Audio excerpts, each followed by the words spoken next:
Hey there, listeners, and welcome back. It's a great time to be a superhero fan for some people.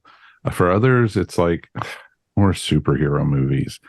And folks, we are going to talk about the Marvels tonight. It's going to be an interesting one, and we have a great crew to talk all about it. Of course, let's say welcome back to the show, Ashley Pauls. Hello, it feels like it's been forever since I've been on to talk about movies with you guys, so I'm really excited to dive back into it tonight. Folks, Ashley's fighting a little bit of a cold. She's not going through puberty again. We I promise. know, thankfully, I don't know if I could do that a second time. But, but it's great to have you here, and it's going to be interesting to hear what everybody thought about this one. And out of the airlock, JD himself is here. Welcome, JD. Hello. Good to see you, my friend. How's it going? Good, good. Um, Long time no see, and hopefully things are going well, my friend. pretty well, pretty well. So, That's good. And of course, the man, the myth, the legend, the man of howdy, Mr. Mike Gordon is here. Howdy. All right, kids. This is going to be an interesting one to do. Of course, we will be spoiling it. So, folks, if you have not seen it yet, you have been warned. You know, we are going to be talking all about this one, and we might as well jump in with both feet. Mr. Mike, take it away. Well, to be fair, we're not going to spoil it right away. So if you want to get our initial thoughts on it, we're gonna tell you what we thought of it a little bit without going into spoilers, and then we'll get really deep. So trying something new this week. So we'll see how that. We're trying to be mature. No, no. Yeah, no, that doesn't work on this show. But before we get into spoilers and whatnot, we like to start with the box office. And, I think this is the 32nd Marvel movie. 33rd. 33rd Marvel movie. And unfortunately, it is the 33rd, least box office weekend that they've ever had.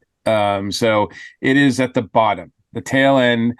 All other Marvel movies have grossed more in their opening weekend than this movie has.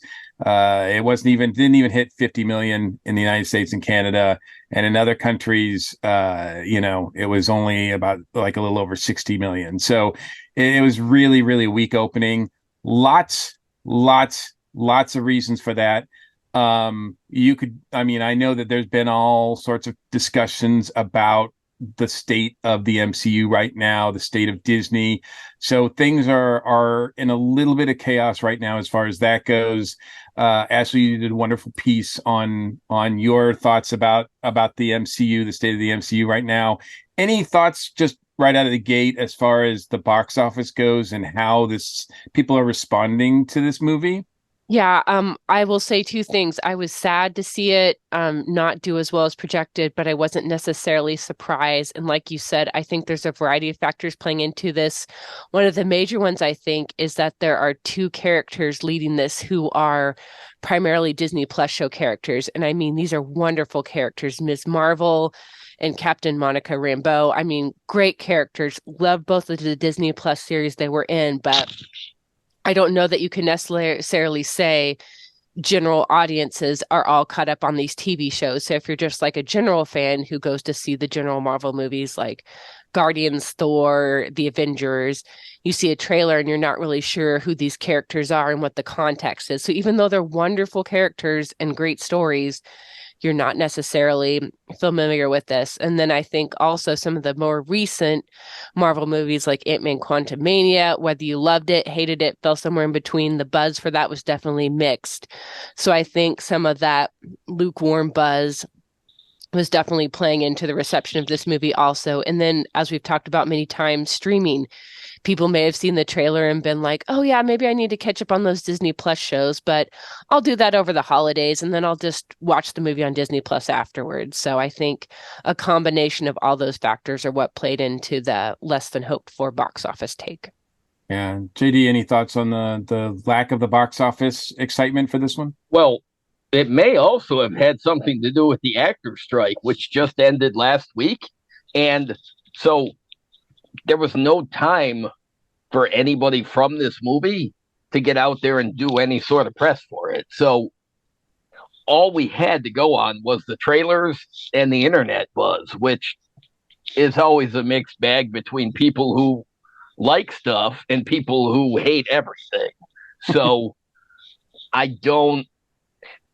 I think this is the first Marvel movie that was released with no press at all because of the strikes. Like Yeah. Mhm. everything else Marvel that came out before was happened before. So there was marketing and TV appearances and like a um what do you call it? The premiere when everybody in Hollywood goes to these big Sure. things. There was none of There was no red carpet for this one.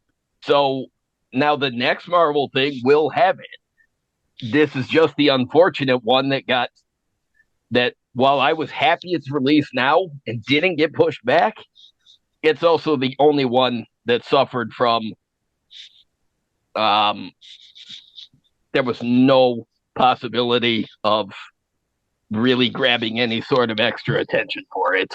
Yeah, yeah, good point. Good point. Mike, any other thoughts on the lack of box office? Well, there's a lot of things. It was very interesting because this is the first time in you know, recent memory that I can think of that actually they had, the critics were like at 60% and the audience score was like it had gone up almost to 90% at one point. And it was just interesting how a big of a difference it is. And I'm seeing people all the way across the board, on Facebook, the haters, and is it, male machoism, going, oh, I don't want to see a movie that's full of, women and stuff and as superheroes as the leads, and, or is it, just superhero fatigue? It's going to be real interesting to see with this because, slowly but surely, people are starting to lose interest. And, look at what happened with The Flash. Look at what happened with Blue Beetle. Look, now we have Marvels and such. It's just real interesting. I think even, what was it, Henry Hanks, a friend of ours on Facebook, even posted that it's interesting that the biggest Disney earning movie this year is now was put together by the guy who's running DC. So it's kind of funny. Yeah, So yeah. it's interesting with that. Yeah, I mean, this had like the buzz on this movie was unfortunately terrible. Lots of behind the scenes stuff that was like leaked out or whatever that did not excite a lot of people. The trailers, I think, were pretty weak overall. They were inconsistent with how they were depicting what kind of movie this was. And there was and there was the usual, unfortunate toxicity of the male, like, oh, that's just a female movie, that's too woke, et cetera, et cetera. Brie Larson, blah, blah, blah. Like that pocket, unfortunately, is out there.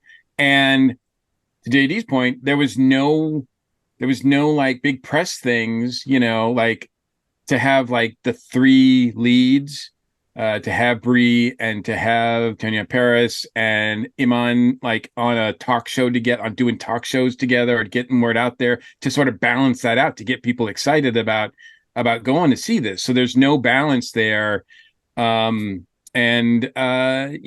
think unfortunately it did have a sort of a weak opening, I think, because of all those factors. Now, is it weak because the movie's weak? We'll get into that because I'm really curious to see what you guys thought about the movie as it stands now that you've seen it.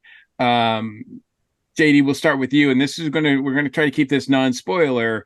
What were your personal expectations for this, and were you satisfied overall coming out of it? My personal expectations were high because I happen to like all of these characters. I adore the first Captain Marvel movie. It is in my top 5 of the MCU. I have seen it many, many, many times. It's a frequent rewatch for me. And all the shows and everything that the characters spun out of, Ms. Marvel, WandaVision, Shang-Chi, when Captain Marvel showed up, I've been following all these characters anyways. So this was all that coming together. So my expectations were high and they were met. I saw this movie twice. Oh, nice. at the theater. I do not remember the last time I went to see a movie twice that wasn't the Star Wars movie. So you were the reason the bump in the box office. Got it. Yeah. So you did all you could to help out the box office this weekend. I did. So solid entry. Ashley, what about you? What your thoughts going in? Yeah, and also pardon my Flerken in the background there, who's Look out, looming. look out. No, if I disappear in a haze of tentacles, you'll know what happened. But yeah, so I was looking forward to this movie. I really liked Brie Larson as Captain Marvel. I thought she was great casting. The film wasn't necessarily my favorite in the MCU, but I really liked her as the character, so I wanted to see her again. Good to see that character pop up again in the Infinity War Endgame and continue to be a part of the MCU. And then I fell absolutely in love with the Disney Plus show Ms. Marvel. I thought it was so fun. It was cool to see a young character, and she just had so much energy, great performance. And so I was really excited to get to see her make the jump to the big screen. And of course, Flerken, everyone's favorite Flerken goose, and the promise of more Flerkens as the trailers teased us. And I came away really enjoying the movie. It was a really fun time. I really liked it. If I didn't have a terrible sore throat that makes me feel like I'm dying every time I laugh, I would have chuckled throughout the movie, but I was chuckling inside and just left with a smile on my face. Another thing I really appreciated is that it has a relatively streamlined runtime. There's nothing wrong with 2.5, 3 hour blockbusters, but it's also nice to just have some shorter movies. It didn't feel rushed, but it also didn't feel bloated. It felt like it did a good job telling the story in the time that it had. The interactions between the characters were great. I would love to see those three teaming up again. And overall, I really enjoyed it. I would encourage people, if you gave it a pass because you weren't familiar with the characters, like it's well worth catching up on WandaVision and Ms. Marvel on Disney Plus so that you can go see this movie. And I do encourage you to go see it in theaters because voting with our wallets is how we can tell Hollywood the type of movies we'd like to see. And I really would like to see these characters in the MCU, especially as this time of upheaval is coming. I wouldn't want them to get lost in the shuffle because I really would like to see them all again. Awesome. Mike, what about you? What was your experience like? Well, my experience, I loved the original Captain Marvel movie. I thought it was really well done. And I like how they slowly were starting to introduce the other characters. You got Photon, her origin in WandaVision, which was really awesome to see. And I liked how, they carried the character off that she was the little girl from Captain Marvel and who her mom was. And then when they did Ms. Marvel, I think truthfully, Ms. Marvel is my second favorite Disney TV show. Loki, still is like light years ahead of that. But Ms. Marvel was good. She was a likable character. She was relatable.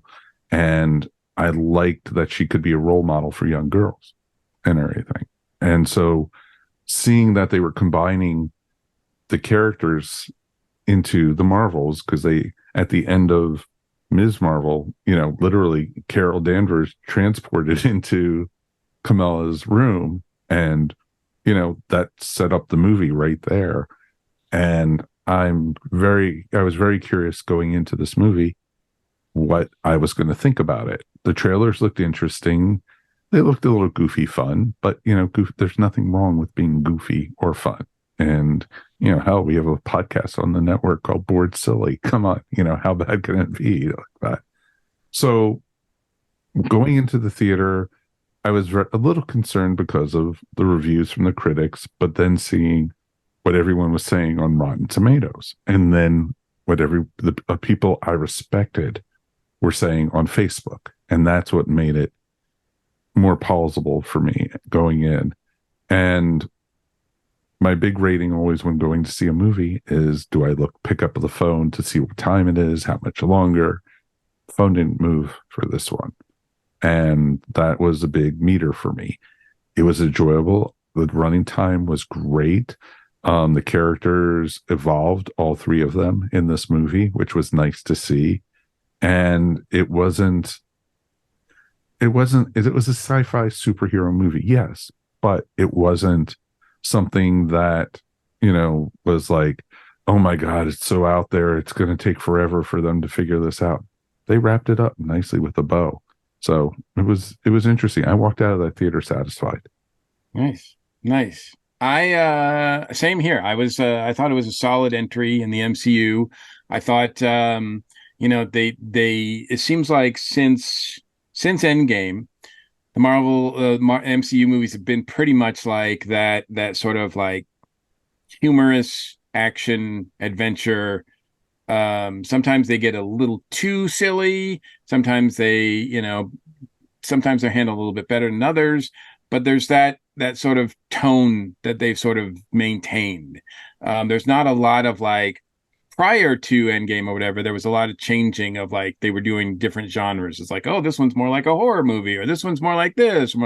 But since Endgame, pretty much most of them have been sort of like, dare I say, tongue-in-cheek adventure stories, which I think this one really does really well.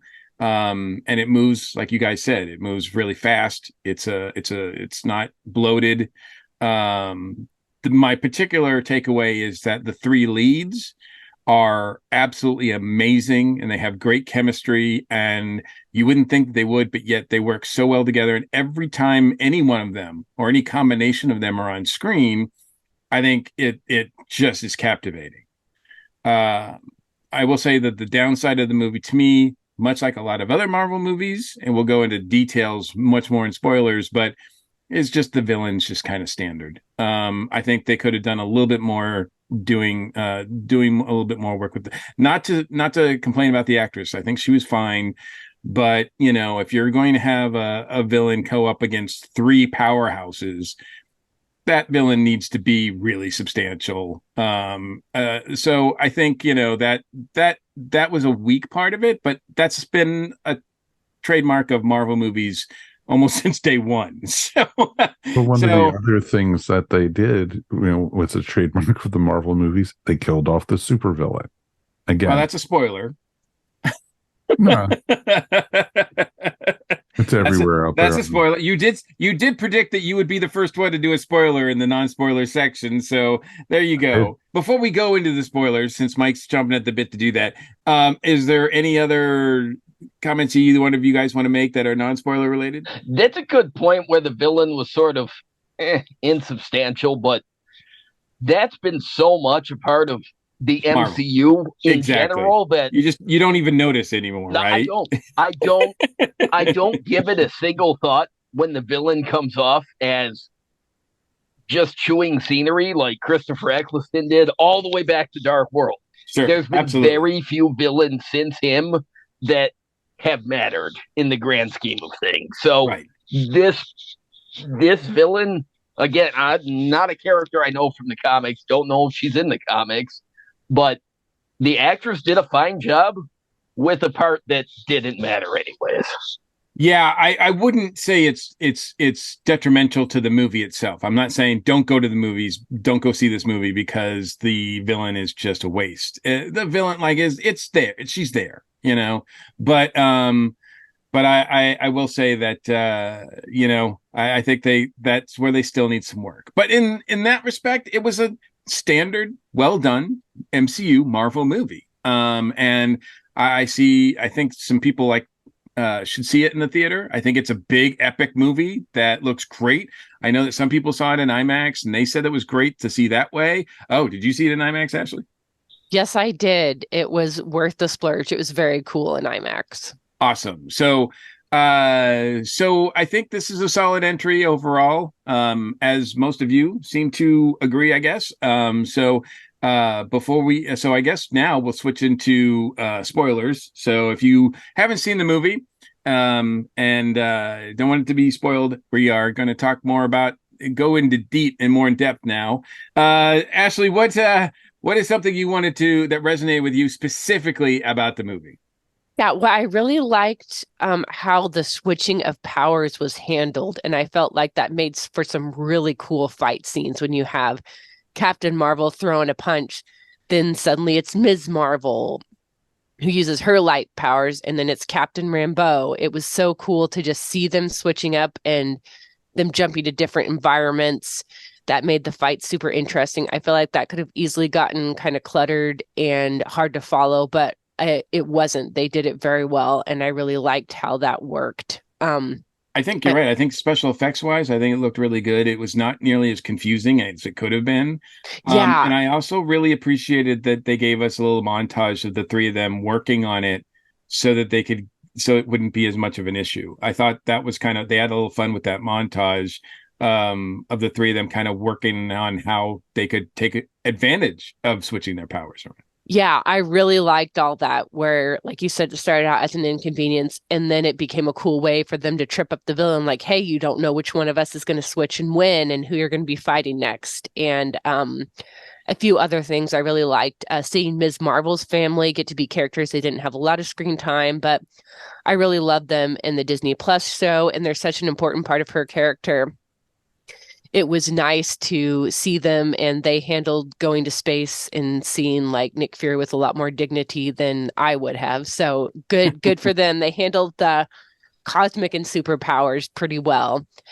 And then again, just like the baby Flerkens, that doesn't necessarily have a tie-in to the plot, but I just thought it was delightful. And I also loved how obsessed Nick Fury was with them. I mean, even in the midst of this crisis, like he sees these little kittens and he is just over the moon delighted. And I thought that was adorable. And it was good to see Nick Fury again after Secret Invasion was what it was. And I think that's enough said about that. But I enjoyed seeing Nick Fury here. And I think Secret Invasion is only referenced once in passing. I think that is probably for the best. But yeah, I enjoyed it and how it was. The story was self-contained and wrapped up.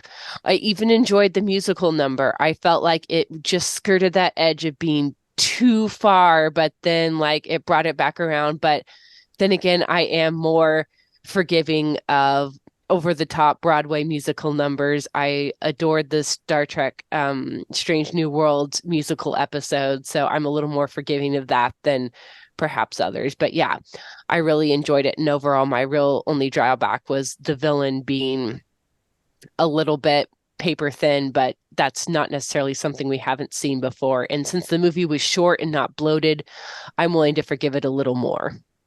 Yeah, I just wish they'd given her.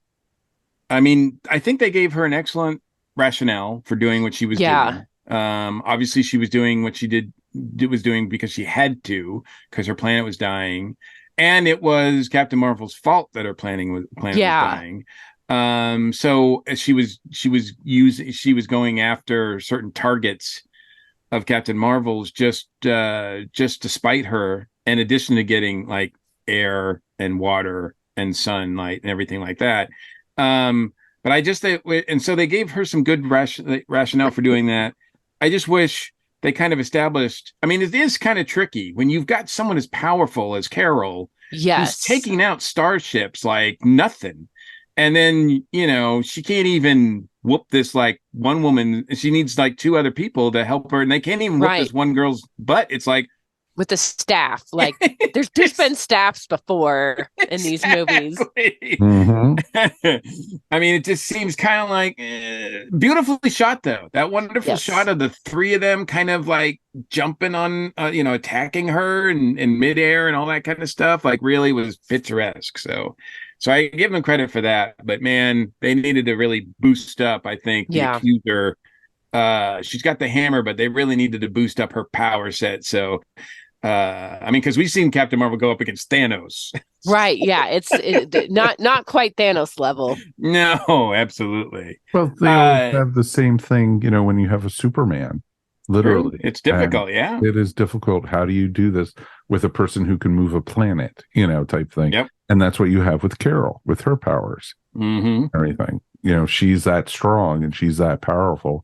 They have to somehow have somebody or something that, because it was actually the bracelet that was absorbing Carol's powers when she, fired and hit, was hitting. Yeah. Everything. that was a decent excuse for her not be able to like really use her powers against her because it was sort of siphoning power away from her. So Mhm. that was an interesting idea, but still, it was like, man, it's taken three. Like anytime there's 3-on-1, you're gonna have to let me know that one is like badass. And they didn't establish her, I think, well enough to be a badass that was worthy of that kind of thing. But JD, what about you? What's something specific about the movie that resonated with you? Well, you know what? You wanted to say the villain's motivations, they weren't they weren't amazing, but I can make a good case for her Mhm. having better motivations than say Shang-Chi's dad did, or what's his name, the head of the Dark Elves. Honest to God, I love the Dark World as an unworthy sequel to Thor as it was, but seriously, that character, nothing burger. Um, Or even the and original like accuser that was in Guardians of the Galaxy. I mean, Right. his motivation was pretty weak. I think he was just Thanos' stooge, right? Yeah. he was, you know what, he was bitter because we saw him again in Captain Marvel, and you realize that he had a purpose, Yeah. he had a mission, and I think after he got foiled by Captain Marvel back in the '90s, and then by the time you see him again in Guardians of the Galaxy, he's not just fallen from grace. He's just he's just bitter about it and looking to take it out on everybody. Yeah, Um, that's fair. and he was just a stooge for Thanos, which really shows that from being um, a respected villain and then to being not really. Mm-hmm. So she had more substance than that, and I really liked that we got to see her in the Star Force uniform. Even though Captain Marvel was not on that side anymore, but I like Mm-hmm. that uniform and I like the Star Force, so I was glad about that. Um, A lot of nice uniform costume touches and Easter eggs if you follow the comics for sure. Oh, very much so. they did. I don't know. The costumes were great. I even liked the nod to when Monica Rambeau was Captain Marvel back during the Secret Wars. Yep. Because when they first get their new outfits on the planet of the Singing Water, there's like this fabric Yep. that The Monica wings. has on her arm, and she takes them off and throws it in the corner. And I'm like, okay, they even gave a nod to that, which they Yeah. didn't need to. Part of me was kind of like, I wish he got a chance to like use them and real or like work with them for a bit and then realize, no, this isn't working and then tear them off because she looks so like cool with them from that perspective, from a geek That's probably perspective. that's true. I didn't actually think about that. I just like that they threw them in there as Yeah, sort yeah. of a No capes. yeah. Little But little nods.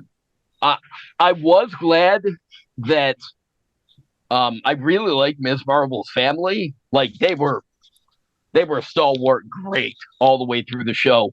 And honestly, I saw them in the trailer in fighting in the living room.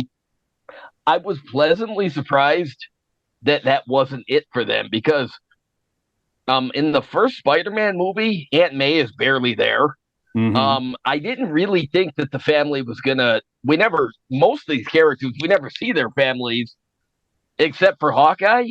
Everybody else's family has just been sort of off to the side. So I was glad that they kept showing up. Like they weren't just left on Earth with their destroyed house. They got to go up to space. That was cool.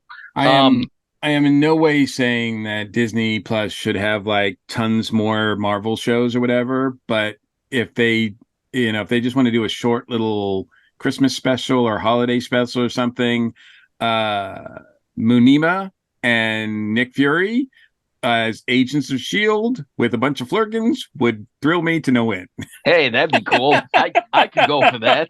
Because I just love the mother. I think she's great. I know I've seen some people complain that the family was annoying. I thought they were fine, and in fact, opposite. I really like Maniba a lot. So I think the actress is doing a great job. I tried to pronounce her name, but I probably disrespect her, so I'm not going to do that.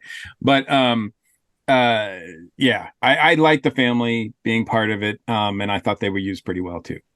The Kree soldiers in their house. I like that they were finally taken down by um by the dad and the son hitting them with mops and brooms Mhm. and holding them down while they tied them up with, I don't know, the garden hose or something. That was I like they were badass to see him at first, but then when they got taken out like that, I'm like, yeah, you chumps kind of deserve that. So That poor I, house was so destroyed too. Oh yeah. Oh well. but Put at it on least they Shield's got tab. that swanky new place down in Louisiana. Um, That's true. I do have to wonder if the goofy neighbor from Captain Marvel that wanted to give a look-see to the strange bird, I wonder if he still lives there. I Um, totally didn't remember that. I I've seen it many, many times. Nobody cares about that character except for me. So, but this movie was just enjoyable. I like seeing Ashley, I think you said everybody had a character arc. Everybody expanded their Mhm. characters. Nobody started out in the same place that they or nobody ended up in the same place where they started. Um, No, and I really like there was that so much character growth in this. It was just amazing. there really Yeah. was. And Yes. I don't know what they're planning next, but I'm looking forward to seeing where they go with it. I like that um Imam Vellani's first reaction to the Flerken with the tentacles, I'm like, oh yeah, that would have been me. I would have, but they really. I like that the joke from the first movie came back as, oh, it's actually a life saving measure in this. Everybody stop. Let the Flerkens eat you coming over the PA. I had to keep laughing at that. I'm like, this is absurd, and I love it. It's the nuts. the the most the craziest thing about that, and the most yeah, I had to suspend my disbelief there, because having dealt with as many cats as I do on a regular basis, there's no way in freaking hell they could round them all up into a escape pod in that sort of time. There's just no way. That Like, I herding think that cats is impossible. I think that logic works because they're actually semi-sentient aliens Yeah, and they're that's not right. They're just not Earth actually cats. cats, right? Yeah, they're So Flerken, right? That's the so difference between Flerkens and cats. yeah, maybe the semi-sentient aliens would be more quiet. I mean, they clearly understood the mission. They were already for it. Right. So Mhm. Absolutely. because I thought it was funny at first when Goose was um in in the house in Jersey and ate like the chair and like the throw pillow. I'm like, what is Goose going through a change of life or whatever? And then I'm like, oh, I see. Yes, that is what's happening. So, Mhm. Setting up. but really, I just I've always I've always really liked the way Brie Larson plays Captain Marvel, and she was that in this, but with a bigger cast of characters to play off of. Mhm. And I was kind of impressed that they didn't bring Jude Law back just for like a cameo or something because, I'm glad they didn't. I really. well, no, me too. But I will say this: I never liked the actor until Captain Marvel, where he played himself as a villain. I'm like, oh, well, this tracks. Um, there's even a deleted scene from Captain Marvel where we see him go in to see the Supreme Intelligence, and it turns out the being he sees is just himself. And I'm like, yeah, that tracks too. So Mhm. I was glad that they didn't throw him in just for, because I thought, what if they throw a CGI Jude Law in here just to give, but no, they didn't. And I was glad. I did like seeing the Supreme Intelligence in its actual form straight from the comic books. Oh, of course. Um, Yeah. Oh, um, absolutely. that was Absolutely. that was awesome. And then she blew it up. And I want to, hey, JD, sorry, I want to stick a no, pin go in for it. something you said a little while ago that I just want to like get everybody's opinion on, because it is kind of divisive, I think, a little bit. But I personally, and I haven't seen her in a lot of other things, but I personally think that Brie Larson is great as Carol Danvers. I think she's fun to watch. I think, even though I love the chemistry between her character and Monica and Kamala, I love that chemistry that they have, and I love this team. But don't mistake that for the fact that I think that Brie Larson is perfectly capable of leading a movie by herself. And I really, I kind of, one of my things about this movie that I kind of wish it was, I think it was fun. I thought it was solid, but I wish it was more, because I wish it was something that established Captain Marvel as the main, like, badass in the MCU, like as the, like, Captain America as the, like, main figure of, I know she's not that way in the comics, so they've tried it several times, et cetera, but I really think, I mean, she's got the she's got the brand name as part of her hero name. She's Captain Marvel, and I think Brie Larson is capable of that kind of, and she's got the power set, or as a character, and I think Brie Larson is also capable, more than capable, of carrying that as being like a lead character as part of a team or going forward, so that you can point to, like, oh, the MCU, like, she is the MCU's version of Superman, if you will. And I know that I know that Brie Larson off screen has, ruffled some feathers, and some people like her, some people don't, either for her acting or for her other work. Where do you guys stand, Mike? I want to start with you. Where do you stand on Brie Larson? Oh, I've been a fan of hers for years. From, I think, one of the first times I saw her was I think it was Scott Pilgrim was one of the first things. Oh yeah, everybody's in that. Yeah, but also she's my first time seeing a lot of people. She was also on Kong Skull Island. She was also in Community, the TV show. She's also now on this show called Lessons in Chemistry on Apple. She was on Community. I forgot. And so it's pretty. She's had a great career, and there's so many other things that I haven't seen her in on top of what these things. And she's always played great characters. She's a very solid actress, but she's won an Oscar. Yeah, exactly. And she's very outspoken about, political issues and everything. Yeah, exactly. And that's totally fine. If it was a guy saying what she said, the guys would be slapping her on the back and everything. Oh, way to go and everything. But because she's a woman, oh, she's a feminist, she's woke, she's, blah, blah, blah. And I hate how right you are about that. God, I hate how right you are about that. I know. And that's the sucky thing about it. And she's a lot of things, but you know what? She's a great actress, and I have no reason to dislike her. I have no reason to, I like everything she does. She seems like a pretty decent person. So, overall, thumbs up with her for me. Yeah. Ashley, what about you? How do you feel about Brie Larson, Carol Danvers as an actress, and as Carol Danvers as a character, like being like a major part of going forward the MCU? Yeah, as I mentioned earlier, I think in the non-spoiler section, I do like Brie Larson as Captain Marvel. I think she brings a nice sense of sort of that Top Gun fighter pilot swagger. But she's not like, oh, this is just the new version of Tony Stark. Like, she's her own character. I think it's good to have that sort of like snarky, overly confident character in these type of lineups, but she's her own thing. She's a unique character, and I think there's a lot to bring.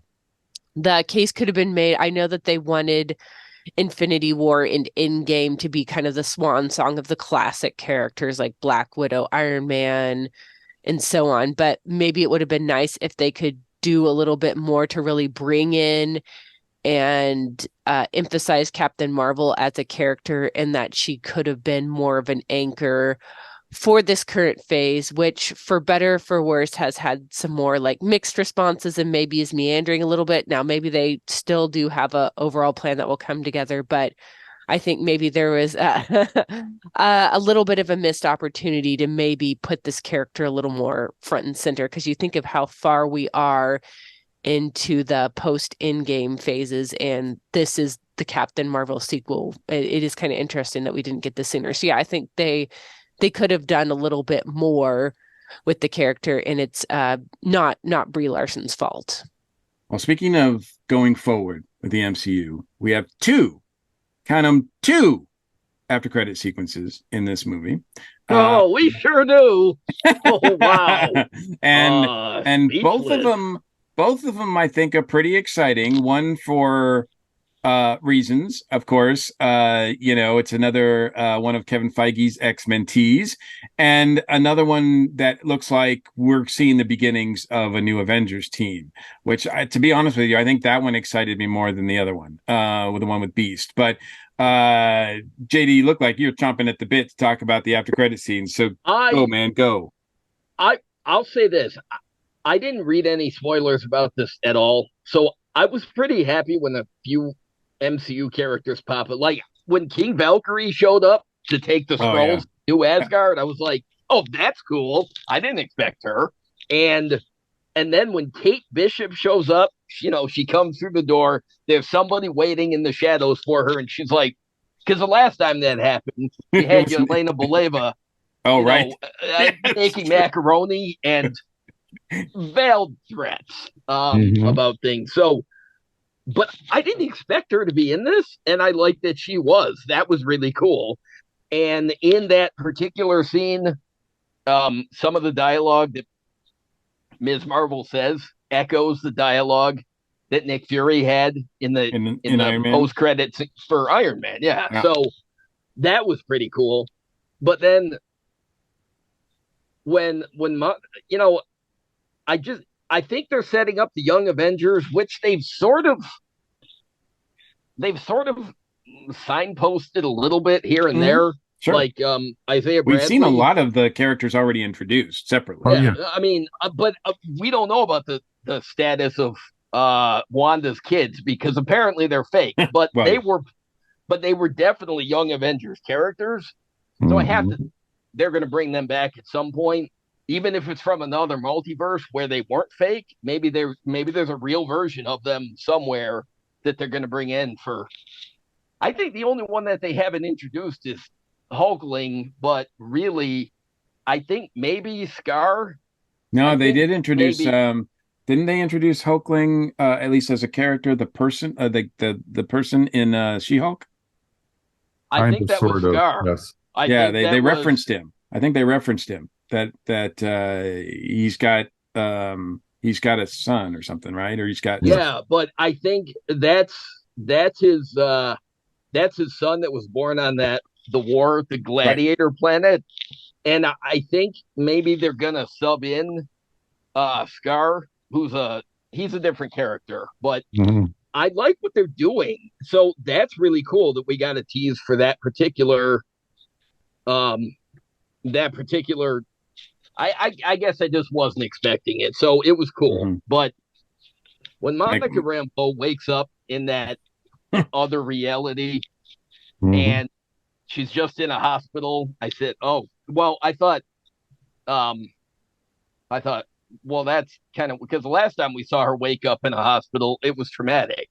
Well, this time it was the same trauma for different reasons because now she sees the actress who plays her mother again. But this time, when this is the second time we got to see her, I forgot to mention, I loved that in Doctor Strange, she got to play Captain Marvel in the Illuminati in that other universe. So, but it was awesome though because she was binary in this one. Yeah, and I didn't know who Binary was. Binary is one of the many aliases that Captain Marvel or that Carol Danvers has had over the years. Yeah, they had a lot of fun playing with a lot of their name changes, and because the comic version of Captain Marvel, Monica, Carol, is really convoluted. Even Kamala now, really convoluted now with the comics. So yeah, name changes. They were going through a lot of Easter eggs there.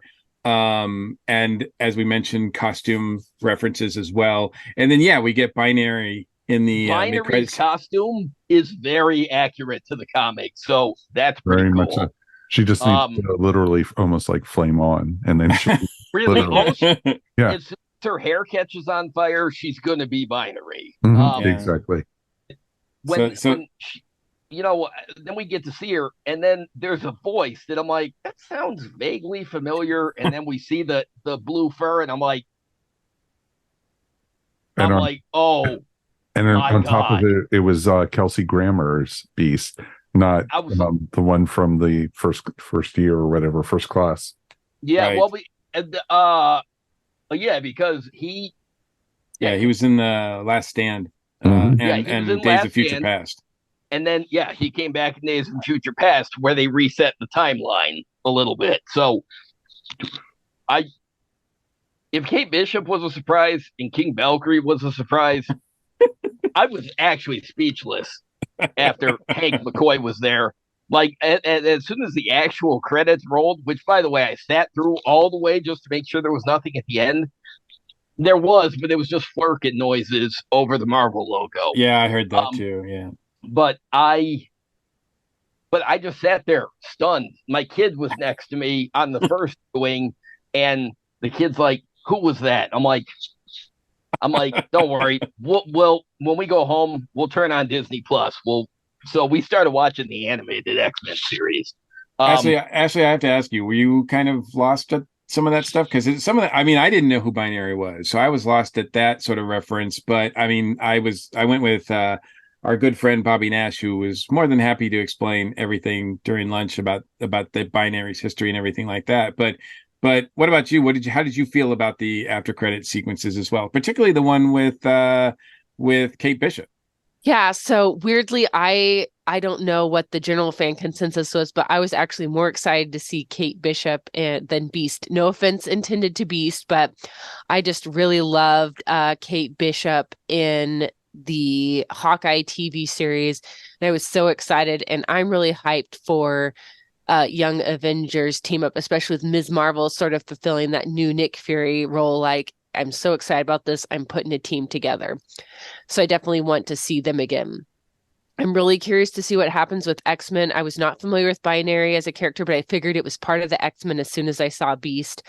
I feel like generally I liked a lot of the X-Men content that we've gotten in the past. Some of it's been, there's been high points and low points, but I've liked all the character portrayals and things like that. So it kind of makes me in that old like fan nervousness, like, oh, seeing somebody else playing different versions and different stories of these characters. But I would really like to see them bring in like characters we haven't seen done as much, like Binary, things like that. Like show us some different corners of the X-Men universe, because I'm sure that there's still plenty of great stuff in the comics to explore. So I guess that would be my main concern. I don't want them to just do a retread of what we've already seen. I want to see and explore more.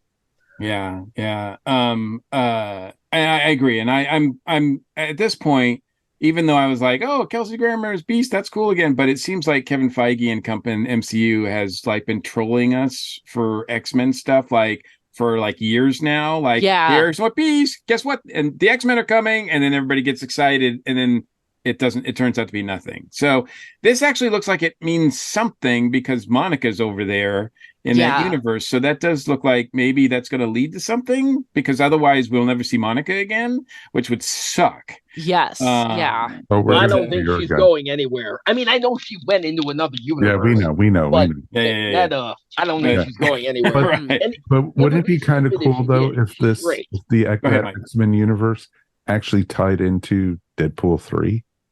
I And it's going mean, to, because Yes. Wolverine is a Yeah. major character in that movie. Oh, I know. Um, And but it's supposed to be when the X-Men do come into the MCU, it's going to be the MCU universe X-Men. It's not going to be them Mhm. coming in from another universe type yeah. thing. Well, we don't know. We don't know anything. honestly, And I don't even think they know anything. I don't think There's they so do many either. universes, timelines, Right. anything is Like, possible at this anything point. that they've They're established before, I think is like they're rewriting things because they're kind of like shooting from the hip now and changing things because I don't think the plans that Kevin Feige has had for the last few years is going according to plan. So I Well, do think that things are going to be, it'll be really interesting to see the what problem happens. also is what's going to happen with the King situation because of Yes. Jonathan Majors. Mhm. Exactly. So Exactly. that's a whole different story. That's And a whole different we'll story, and talk that's a whole about different that, series actually. because we saw that on Loki with that finale that aired this past week as well. So, but That's gonna be unfortunately, we can't. that's gonna be part of the bonus stuff. So Okay. keep watching. Well, yeah. Well, we'll just end this real quick. I'll point to you first, JD. What do you want to see going forward with the Marvels? in the MCU? What's next? Because right now things are kind of up in the air. We have a couple things that we know or we think are coming, but right now it's a lot of things are up in the air. So what do you want to see based on this movie next? They teased Shang-Chi and Aquafina possibly being Avengers at the end of that movie with Mark Ruffalo and Brie Larson there, sort of bringing him in and talking about the 10 rings being like ancient cosmic magic. So I think we're going to see more of that, but I really do think there's a lot of holy crap, we have to make a lot of decisions here. So I don't know what they're planning, but I have no doubts that what they've done already will continue to be fun. We're going to see these characters again, and I can't wait to see what they do with it. They're going to figure it out. I have complete faith that Marvel will figure it out, and when I'm going to go see, I'm going to continue to see all the movies they put out, and I'm going to continue to enjoy it. But I particularly hope that they continue to ignore the haters and the outcries and the squeaky wheels on the internet and just keep using these characters. One of the things that I've been impressed by is that no matter how much noise these detractors say, they're not affecting anything that's going on the screen, because there was so much crap after Captain Marvel came out, before Endgame came out, that I thought, my God, if this kind of press, which is clearly coming from a weird place psychologically, as long as they continue to ignore that crap and just go with what they're planning to do and what they want to do, I think we've got years more fun coming out of these characters. And really, the girl that plays Ms. Marvel, I think she's got star material. She is great. And so. The fact that she's going to be, it's seemingly established as a main part of whatever's happening going forward with a new Avengers, a young Avengers, whatever they're going to call them, team going forward is a good thing, really good thing. Awesome. I can't wait to see what they do with it. Ashley, of course, you just wrote the article. You came up with the article. It said the MCU is hitting a rough patch and why that's not a reason to panic. And now that you've seen the Marvels, do you feel a lot more hopeful about the state of the MCU going forward? I do, actually. And again, sometimes it's just a personal thing. The last couple movies just hadn't really hit the mark for me, but this is a good reminder that, you know what, not everything necessarily has to speak to every fan. And it's okay to have these discussions to break down, why did this work for me? Why didn't this work for me? This really did work for me. And Kevin Feige, just in case you're listening, it would make me so happy to have a new Avengers lineup, including Shang-Chi, Ms. Marvel, and Kate Bishop specifically. You can fill out the other roles with whoever you want, but I would just like to put in there that I would like to see those three on screen together, please. I echo this. I'm okay with that as well. Mike, what about you? What do you want to see going forward? Well, I want to see them continue with the same characters and the same actors. I don't think they need to change course with that. You know, I've been surfing the web during the day today and seeing how many little girls are going to see this movie because they're great role models. And that alone is what Marvel has to look at and go, you know what, it's the same thing as Barbie was. These are great role models. And that's what women need today. Little girls need superheroes to look up to.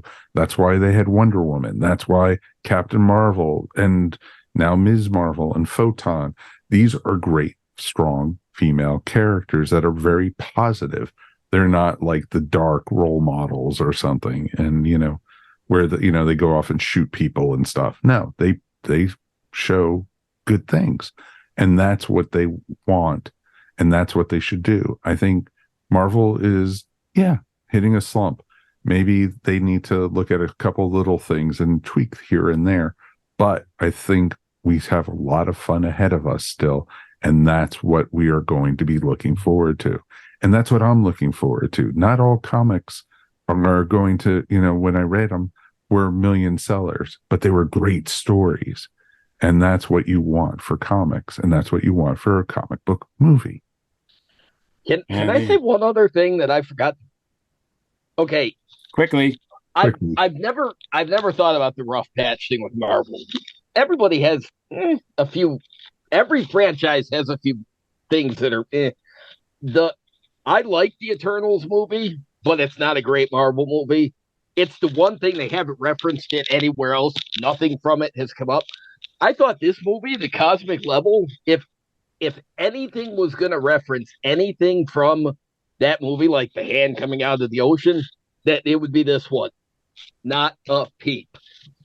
I don't know what they're going to do with the Eternals, but who knows? If there's a low point, I think that was it. Again, I like it, but it ain't great. I had never even watched it, but I wonder if that's one that they're rethinking too, because I think some of the questionable Phase 4 stuff people were reacting to in the first place kind of started with that.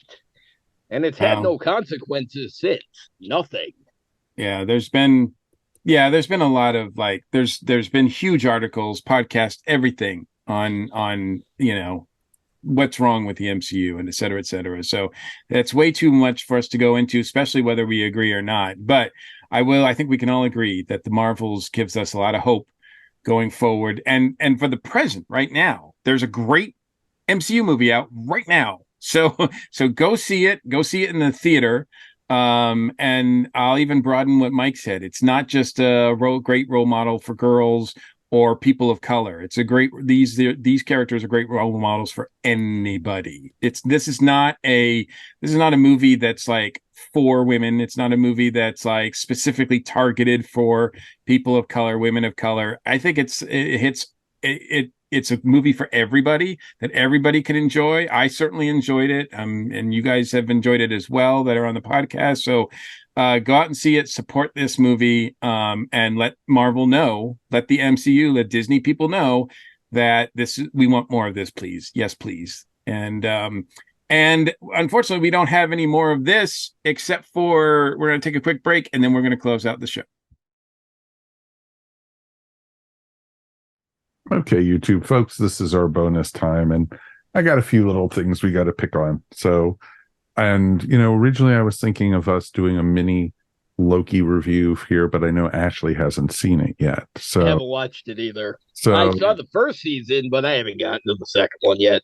Now, and it's interesting because I was wondering if they were going to tie any of Loki into this, but I was very glad to see that they didn't, because Loki is right now at a great standalone point, and it'll be very interesting to see where they go. I think they're still kind of recovering, though. Sorry, Mike, real quick, but I think that's the other thing. They're still recovering. They haven't been on a set complete schedule since the pandemic. Like there was the pandemic, then there's a strike and everything. So they haven't been able to put out things when they wanted to put out things like the Marvels was originally supposed to come out earlier this year.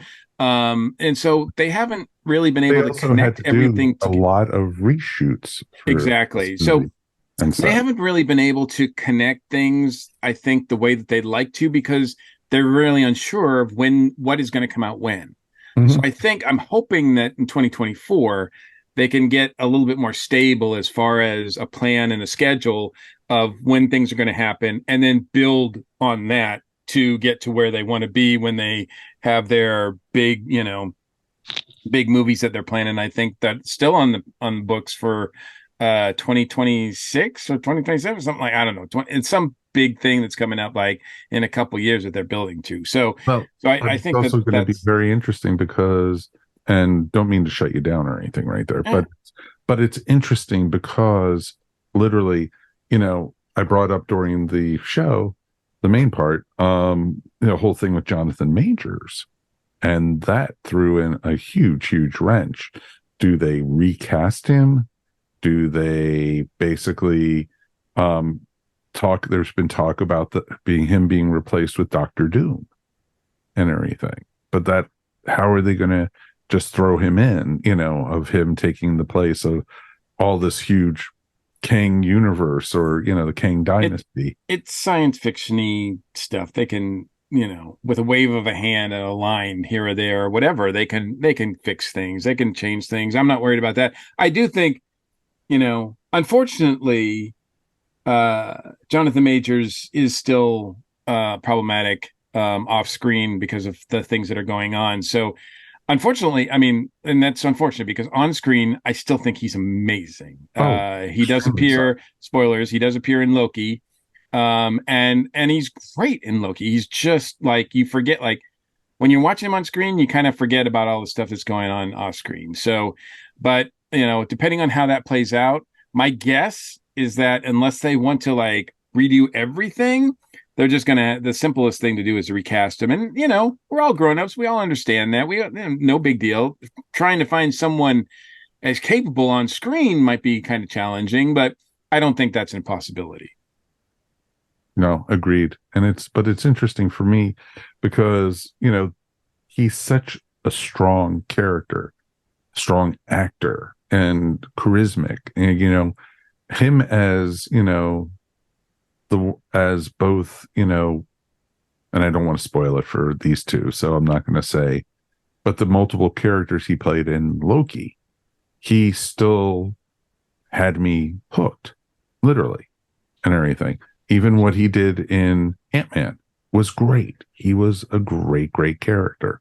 And I was looking forward to seeing what he was going to do and how Marvel was going to handle it.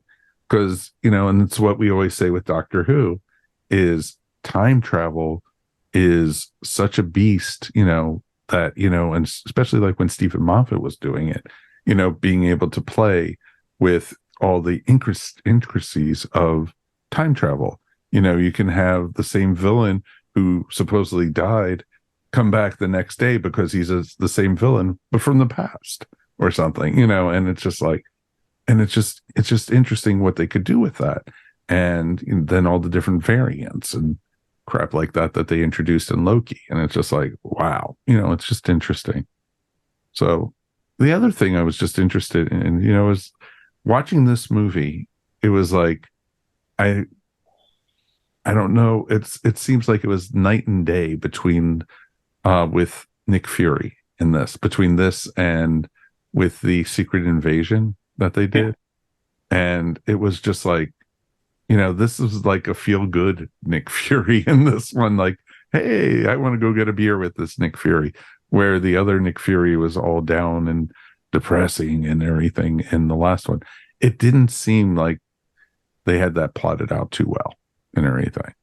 Well, again, I don't know what the shooting schedule was in terms of when they planned for those things to come out.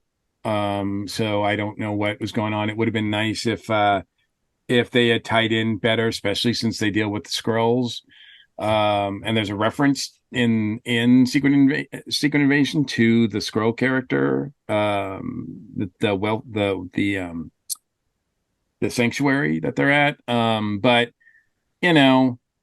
they're different tones. That's the thing. It's like when you set up different things with different tones, like Secret Invasion is not like fun adventure with tongue in cheek and humor and everything. It's a stark, very stark, and pardon the pun there, but it's a very, very stark telling of a spy intrigue, like, espionage kind of story.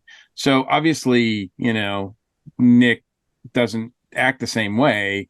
But yeah, he already does seem like he's a lot more lively and he's having a lot more fun. It was just interesting with that. If they had given, like in Secret Invasion, if they had given him a Flerken to hang out with, then he probably would have been fine. Well, everyone wants a Flerken to hang out with. So, Ashley's been playing rescue with her Flerken right now. Yes.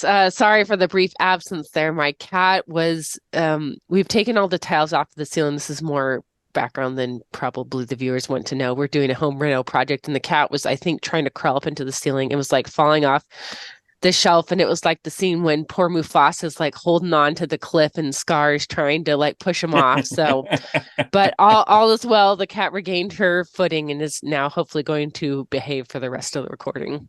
Excellent. Famous. How many cats do you have? Because I've seen 2 in the video. There's a Yes. gray one and like a multicolored one or something. Yes, the 2 cats, they started out the year hating each other. So we have come a long way. So the fact that they could share the screen together was a big step. That's amazing. That is really amazing there. Yeah, I So still don't let any of mine in the recording studio. Sorry. No, but it becomes a cat video, and that will bump up our YouTube listeners right there. You know, we'll just list it as this cat video is brought to you by the ESO network. You know. Yep, and when you have kids, your old recording studio turns into their bedroom. So go down to the basement with the cats is what you got. That's awesome. That is really awesome. But it's interesting. And I think, you know, like we've been saying through it, I think the characters have so much potential. You know, the 3 leads. And, you know, it was like Kamala's family, I could have done without. You know, they were just put in to ground. That hurts. That hurts. To ground her to, you know, because that's what made her real in the TV series and everything. They were almost put into this, though, for more of comic relief and everything in it than, you know, anything else.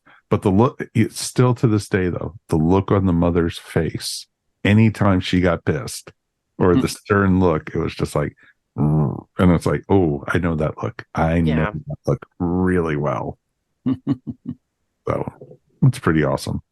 So was there anything, you know, that you were hoping to see in this movie that you didn't get to, that they didn't show or that they didn't get to? Nah, I'm good with it. I don't. I am glad we got to see a little bit of a bridge between, because the way Captain Marvel ends, where she says, "I'm coming back. I'm gonna to take care of the Supreme Intelligence."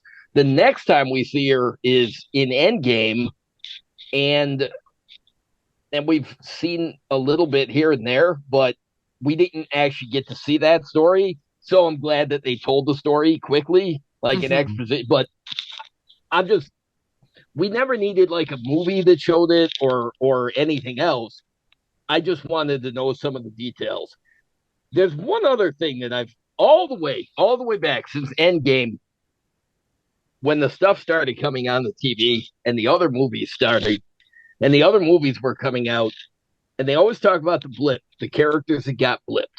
They've never, we don't know exactly who didn't get blipped, but we know often who did because they'll tend to talk about it. And I finally decided with this movie, because we got to see where Monica came back, you know, in the hospital. Right. And we know Carol Danvers didn't get blipped. So that left me wondering about Kamala's family. I was wondering the same thing, actually. Yeah, it is interesting. And Shang-Chi got me thinking about that too. But then Spider-Man, whatever the hell that, all the Spider-Man movies, the one with Doctor Strange, Far From Home. We find out, or no, No Way Home, whatever it was. Yeah, no, too many home references. Home Alone. Europe. That's it. We find out Spider-Man Home Alone. Yeah. When they were in Europe, we find out that just about everybody on that cast got blipped away. Yes. And because they talk about it a lot, like when everybody, I got the sense from that movie, the only person who didn't was Happy Hogan. But and then we see in Falcon and the Winter Soldier that Sam Wilson disappeared, but his sister and her nephews, they didn't. So they were there the whole time. Shang-Chi got me wondering about that too, because Aquafina in that movie makes reference to we're living in a world now where people can literally just disappear and reappear. But they never specify if those characters disappeared or not. So I finally come to the conclusion that if they're not saying they disappeared, they didn't. So I'm going to guess that Kamala Khan and her family didn't. So they were probably still here. I'm going to guess Shang-Chi and at least, well, maybe his sister did. We don't know. She was missing for a while. But Shang-Chi and Aquafina, I got the sense they weren't. And we know Happy Hogan wasn't. So I don't. So as much as for a long time, I was wishing that Marvel would just find a way to show us on screen who disappeared and who didn't. I mean, we got to see some of that. The list would be way Endgame. too long, dude. It would be like an hour-long scroll. No, but I mean, pun intended. But I mean, like, or I mean, like, even outside movies, like, put out a list or whatever. But well, they're not going to tell you that because they don't want you to. I mean, it's story driven. Well, so right. they're gonna tell you as they need to tell you as the story tells. That's where I came around on this one. That I'm like, you know what? I want to see who disappears and who didn't, but let them, tell us in their own way. So I would like to find out one way or the other, but it's I don't know. I also, if there was one anthology series I think they could do, even if it's animated, is like a Tales from the Blip, like little shorts that would show us people outside of the heroes, how they were dealing with things during the blip, because all we see in Endgame is people, the aftermath of people disappearing and what the world looks like or what parts of the US look like 5 years in. We never got to see the rest of the world. We know Okoye and M'Baku, they're back in Wakanda during that, but we didn't get to see it. We didn't get to see what San Francisco looked like. I mean, no, in San Francisco we get to see that in Endgame, but yeah, because you get to see the other cities, the memorials for everybody with the names, right? And that's kind of where I wish we could see like an anthology thing, just that would show us life during the blip, maybe just for what people were dealing with on a global scale. So if Kevin Cogny's watching this on our YouTube channel, talk to JD. Is yes, that would be awesome. Talk to JD for that one. The other thing, what is next for Marvel? I think the next project I think they have is What If season 2. What If was supposed to come out before now, so I don't know when the release date is. They just released a trailer for Echo, which is in January, so that is we're getting that. I was surprised that was hyper violent in that in that trailer. I kind of wondered if they were going to go slightly more mild version of Kingpin like they did for a Hawkeye series, but no, he just beats the crap. He just punches that guy's face in the trailer. So I'm like, all right. Well, so this it's actually going to be Netflix? the first. It's going to be the first mature audience Marvel. Oh, I didn't realize that. Yes. I just thought. And I think it's going to be on a subset of Hulu. It's not going to be on the Disney Plus. Well, that works for me too. I liked Echo. I didn't know who she was before Hawkeye, and I liked that character. So, and who doesn't like Vincent D'Onofrio?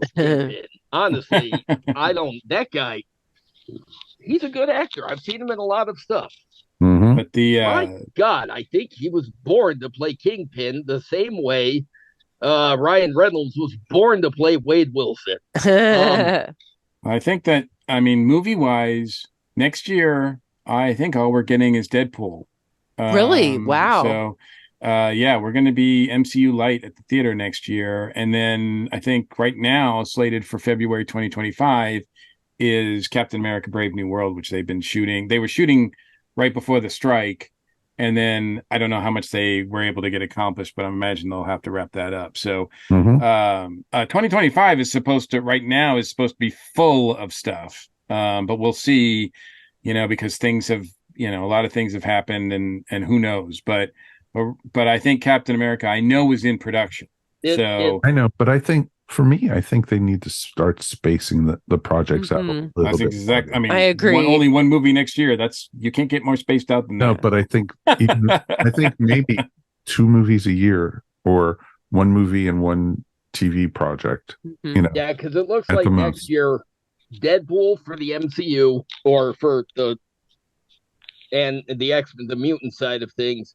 And then the only other 2 that are coming out are Craven and Venom 3, and they're both a subset of the Sony Spider Universe thing that they keep. Right. They're bound and determined to get started, despite more than one Like how false. bad Morbius was.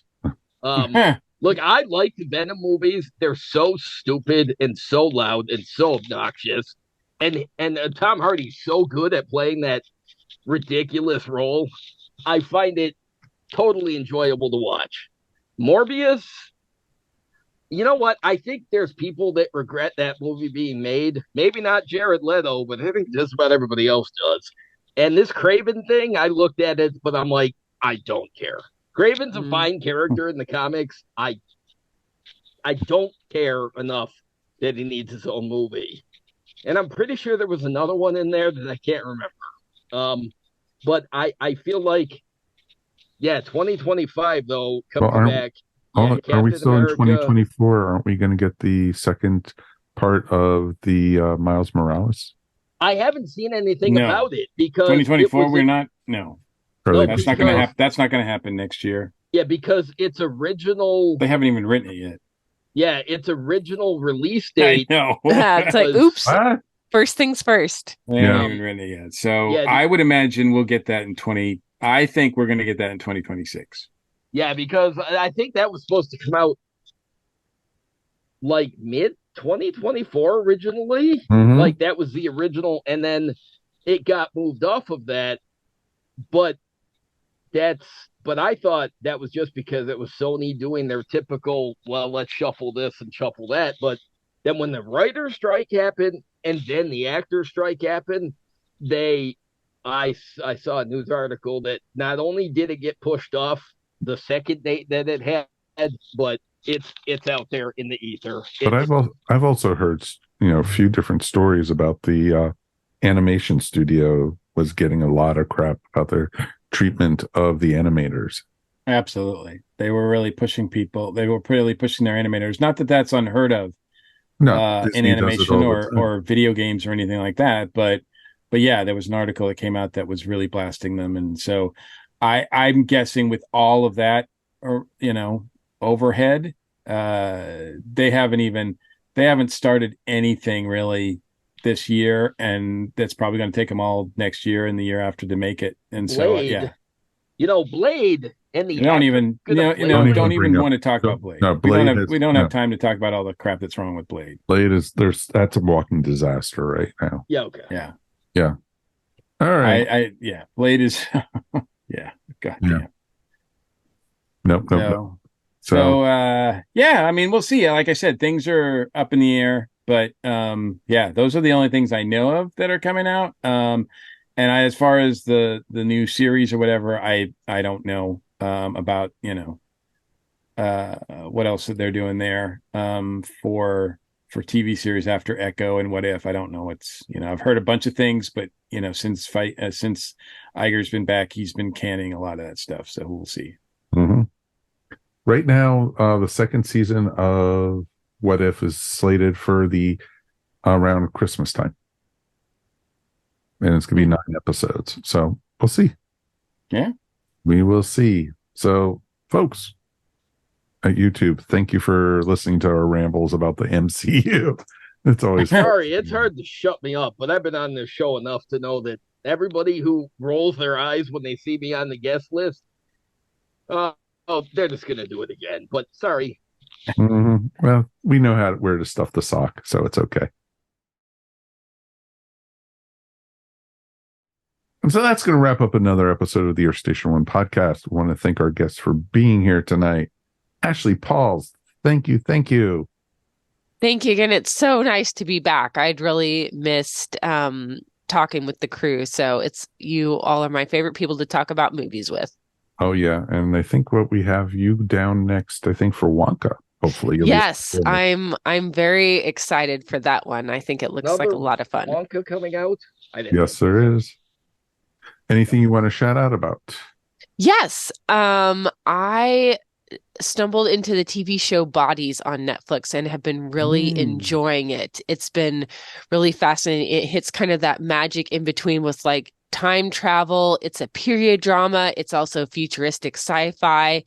I'm about halfway through it now and just completely entranced by it. I know I still need to catch up on Ahsoka and Loki, but I saw the preview for Bodies and I thought I've got to know what that's I've about and never what's heard of happened. it. Now I'm Oh, curious. It's dude, really good. awesome. We watched the It's first episode last night and we're hooked already. And it's based off of a graphic novel done by Vertigo. So it's definitely worth checking out. yeah, it's great. It's a murder mystery, sci-fi. It's a whole bunch of genres, but it's really great. And I don't want to say anything more than that because it's fun to discover. So highly recommend. Spoilers. Nope, nope, nope, nope. Don't ruin it. But thank you very, very much. We do appreciate you. And JD, it's awesome to have you back, my friend. It's cool to be out of the airlock for a little bit. That's awesome. Oh yeah. The air is so fresh on the station. Not that it's not a little bit fresh out in the airlock, but Bobby and I sometimes wish that you could put like the vent clips for the car. Oh, just a little bit in the airlock, man. Just not a lavender scent, though. That's bullshit. No, But it's gonna be French vanilla. Don't worry. We have that's your holiday gift this year. Ooh, can you make the airlock smell like a coffee shop? I don't drink coffee, but I'd like the smell of it. So Okay. Anything you want to shout out about or promote? Honestly, I just want to say thanks for letting me, be on the show, because I know back in the summertime sometime I emailed him like, hey, is it too early to call my guest spot for the Marvels episode? So I don't know. It's just cool to talk with you all about this. So it's cool to have you, sir. It's always good to have you. So now get back in the airlock, sir. Yeah, exactly. Here I go. All right, everybody. Peace. See you next year. See you next year. JD in 2024. Yeah. When is the next Marvel movie out? In 2 years? All right, we'll see you then. See you then. Wow. And I didn't say that one. It was him. So there you go. And Mr. Mike, we've made it through another episode. We did. And as always, it's my pleasure. Anything you want to shout out about, sir? I do. I'm in another book. The Polynesian Pulp, the Tiki Art of Robert Jimenez, just was released on Amazon. It's available on Amazon through their store too. This is part of, I think I mentioned it before, but it was part of a Kickstarter that Robert did with collecting all of his tiki art that he's done over the years, the many years. And he had a trading card set, and he published this companion book to go with it as well. And it's got a lot of the same art that's available on the trading card set. Anyway, the book came out fantastic. I had the honor of writing an introduction to the book.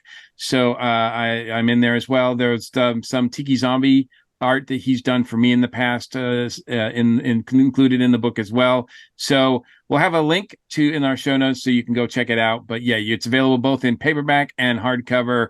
And I can't speak highly enough this enough. It's a really awesome book, just in time for the holidays. Woohoo! So you can buy 2 books now for the holidays, 2 that Mr. Mike is involved with. It's very awesome, sir. Absolutely.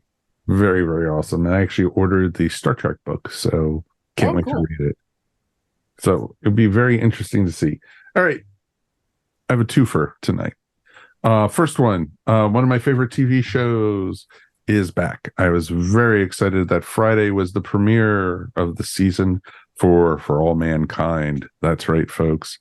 The Apple Plus series is back for its 4th season, and this time they have colonized Mars, and a lot of stuff is going on. They actually need miners and workers out there, so the blue collars are starting to come out into space, and it's real interesting.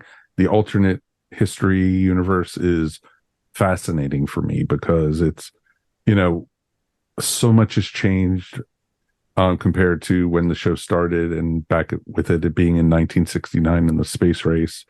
And it's been awesome to see. And the show is very, very well acted, and it's a lot of fun, and it's interesting, and I have no idea where they're going to go with this year.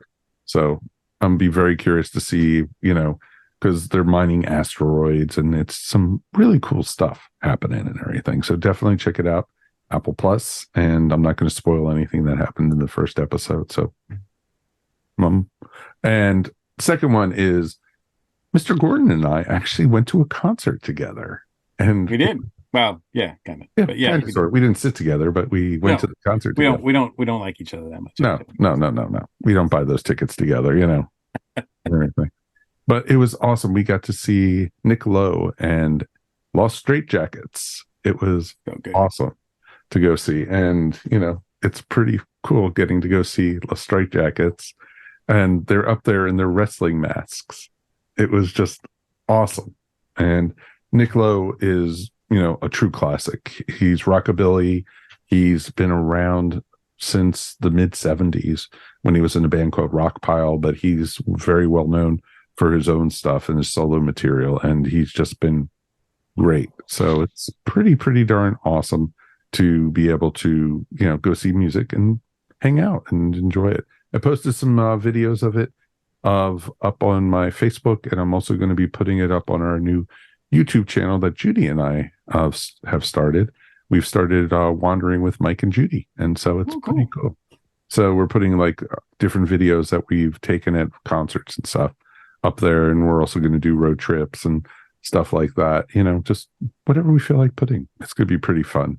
We'll also have a link up to that up on our Facebook group, and we'll also put it up on our notes. So it's pretty cool with that. All right. That is going to be wrapping it up, since it seems like everyone's bringing their cats out to play now. And everything. So it's a pretty cool thing. Remember, it's going to have hashtag. No. They're Flerken. Their Flerken video tonight. Yes. Thanks for listening to the Air Station 1 podcast. Also, always remember, we couldn't do this without you. If you want to support the podcast, please check out our TeePublic store and get some really cool ESO Network swag. Also, we wanted to say thanks to all our patrons who you guys do keep us going up here on the network. For as little as $1 a month, you also can help support us here at our Station 1. Check us our patreon.com/ESO Network. We want to hear from you, so please write us anytime at feedback@ourstation1.com. Remember, you could also find Our Station 1 wherever fine podcasts are found. And now Our Station 1 could be also found in video format up on YouTube. And as a little bonus for our YouTube folks, we have a bonus section. That's right. And it's only available up on our YouTube channel at no extra cost. As always, if you made it this far into the episode, why not subscribe? Give us a thumbs up, give us 5 stars, whatever you feel like giving us. We would appreciate. On behalf of myself, Mike Faber, of course, Mr. Mike Gordon, Ashley Pauls, and JD. Get back in the airlock, dude. Come on. You're slacking already. Thanks. We appreciate you. Thanks. We'll see you soon. Peace. And we are done. We appreciate you guys.